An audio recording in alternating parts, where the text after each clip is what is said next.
The United Nations says Ukrainian soldiers released from captivity in Russia say they were mistreated and in most cases tortured. The head of the UN Human Rights Monitoring Mission in Ukraine, Danielle Bell, says prisoners of war report being subjected to unimaginable cruelty. DW's Sonia Phalnikar spoke to one Ukrainian soldier trying to recover after being interned in Russia for 2 years. Volodymyr Shevchenko is slowly rebuilding what Russian captivity took from him. This strengthens the muscles. They're in this state because they were completely wasted. We could not move at all in prison. Now I have to start with light exercises. He spent more than 2 years in Russian jails as a prisoner of war. It's not just his body that needs to recover. There is a button here. It triggers me. It makes a very sharp sound. It has a really strong impact on me.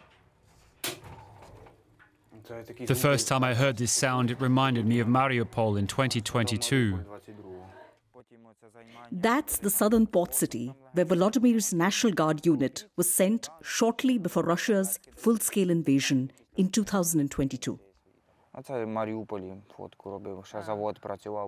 Just 20 at the time, he helped defend the famous Azovstal steel plant. After a long siege, he was among thousands told by commanders to surrender. The Russians held them 16 to a cell. They beat us every day for standing up together or moving around. They call the beatings re-education. They said this is so that you don't want to fight anymore and you don't know what you're fighting for. When they came to interrogate us, they used a military phone that produces a current. They screwed it to our legs and asked questions. We had to sit on a chair. A pillowcase was put on our heads. We always fell from that chair because there was an electric shock. I couldn't control myself. Volodymyr lost 3 teeth in the beatings. But the worst, he says, was food deprivation. He lost more than 20 kilos. We weren't allowed to share food. They did that on purpose. There were 16 of us, and they'd give us 10 pieces of bread. We were punished if we shared. They wanted to make us fight amongst ourselves by not giving us enough food. We all used to sweep up the crumbs. Volodymyr says living with fellow Ukrainians kept him sane. Among us were construction workers. There were some car enthusiasts. We thought of some topic and talked every day. I said, guys, don't close yourself off. After more than a year, they suddenly received a few books. There was Mark Twain. There was Jack London among the authors. I really liked Dumas. I got up every morning and read a book till after lunch. June 25th this year, he finally got back to Ukraine as part of a prisoner swap. A huge relief. But reintegrating has been challenging. I didn't know what to talk about with my parents, relatives, you know. My father is still fighting at the front. I was very happy to see him. I didn't know how to wash, brush my teeth, wash my hair. Everything kept falling out of my hands. How to make a bed. It was very difficult for me. We were used to doing everything so quickly. If we did it slowly, we would be beaten, you see. Ukrainians haven't forgotten those still being held prisoner. Volodymyr joins families waiting for their loved ones from the Azov battalion, also instructed to surrender in Mariupol. The Azov fighters are heroes in Ukraine, but hated in Russia and rarely included in prisoner swaps. Every exchange, when it happens without my son, I fall. My heart really sinks because I always expect that he'll be there. But he's not. The aim of these free Azov demonstrations is to send a message to the top, to the political authorities, so that they somehow force the processes of releasing prisoners of war. There's hope as well. Volodymyr visited a friend he was in Mariupol with and who was also a prisoner of war. He's just been released. He's really thin. I said, you'll get better. Everything will be fine. Volodymyr says he wants to document everything that he's been through and become a blogger. Sonia Phalnikar filed that report and recently returned to Paris from Ukraine. Sonia, can you tell us, first of all, how widespread torture is among Ukrainian soldiers in Russian captivity? Well, that testimony that we heard from Volodymyr Shevchenko, the former prisoner of war who we saw in that report, I would say that testimony certainly corresponds to reports by international human rights groups who say that Ukrainian prisoners are systematically mistreated and abused by Russian prison officials. Now, just last month, the UN Human Rights Monitoring Mission in Ukraine put out a report saying that 95% of the Ukrainian prisoners it had interviewed were subjected to sexual violence, to torture, to starvation, and even threats of execution. Now, when it comes to the treatment of Russian prisoners in Ukraine, the UN representatives in Ukraine say that the conditions of detention are fully compliant with international law. They say they are granted access to these Russian prisoners. They're allowed to communicate with them. But on the other hand, they are denied access to visit Ukrainian prisoners being held in Russia, even though Russia is a signatory to the Geneva Convention, which establishes the standards of humane treatment for people affected by armed conflict, including prisoners of war. You also spoke to the families of prisoners of war. What did they tell you? Well, you know, every week there are these kind of large silent rallies that are held, not just in Kyiv, but across several Ukrainian cities, mainly by families and supporters of fighters of the Azov battalion. These are fighters who defended the port city of Mariupol back in 2022 and then, you know, surrendered to Russian forces on the orders of the Ukrainian government. They've been held by Russia ever since. And as you can imagine, you know, many of these families are quite distraught. Some of them are really living in limbo. They have no information about the whereabouts of the POWs, their health. In some cases, they don't even know whether they're alive.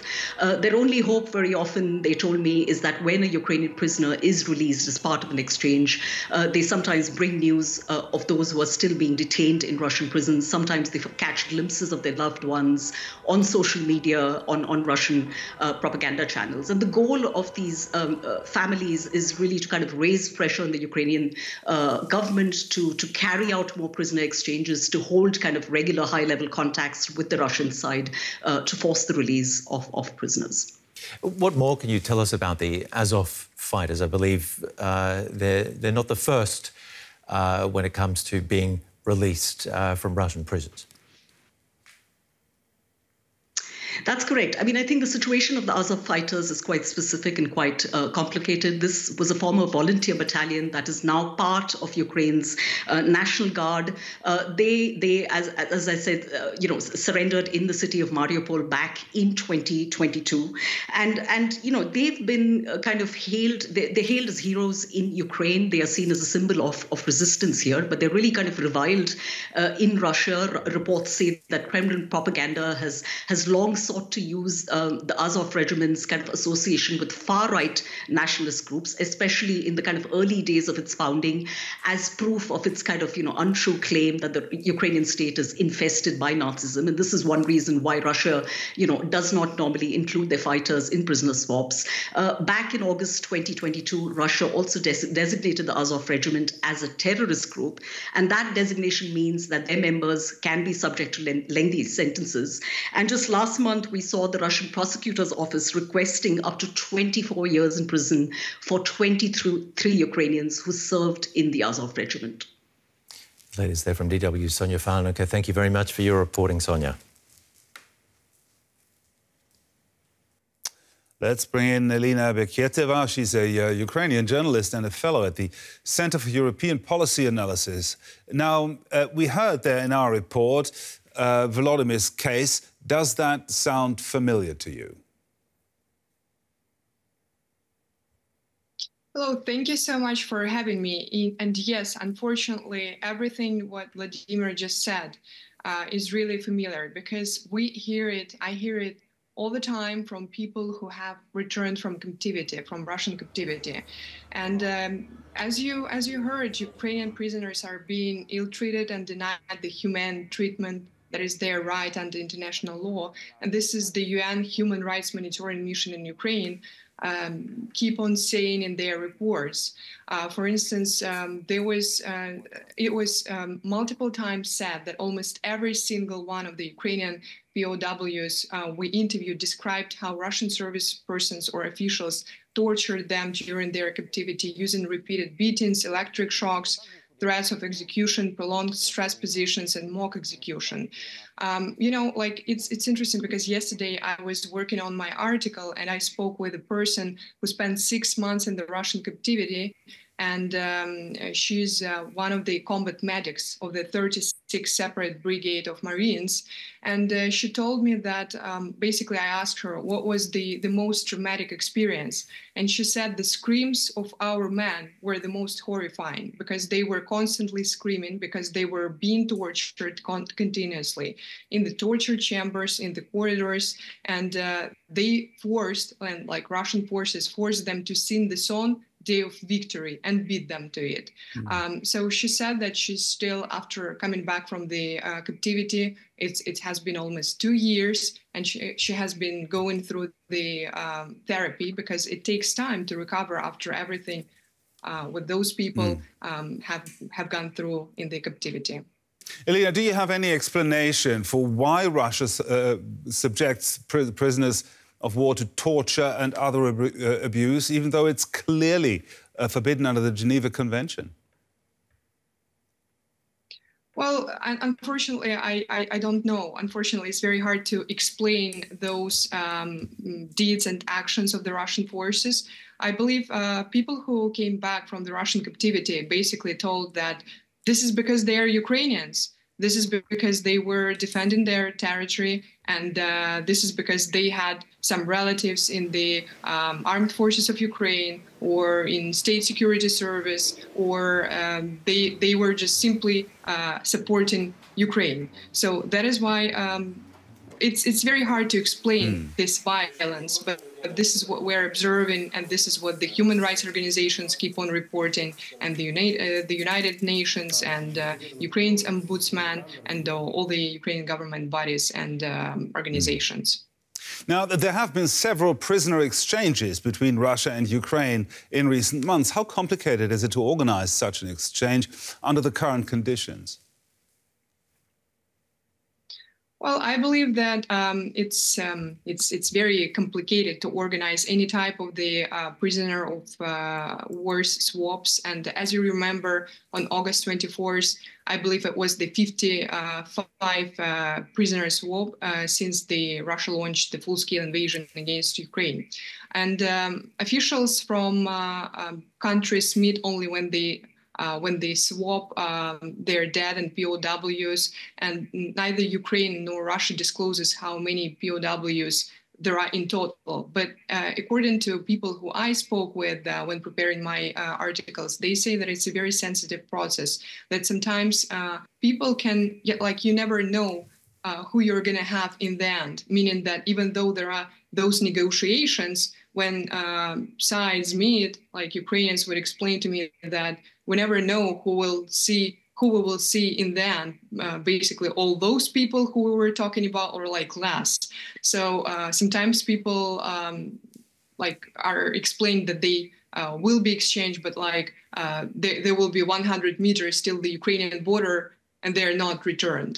So it's a very sensitive process, and as I'm explained, many different organizations and many different bodies of Ukraine are involved in it. And sometimes with the last, for instance, POW swap in August of this year, there was the United Arab Emirates who acted as an intermediary. So Ukraine has intermediaries in this very sensitive process of swaps.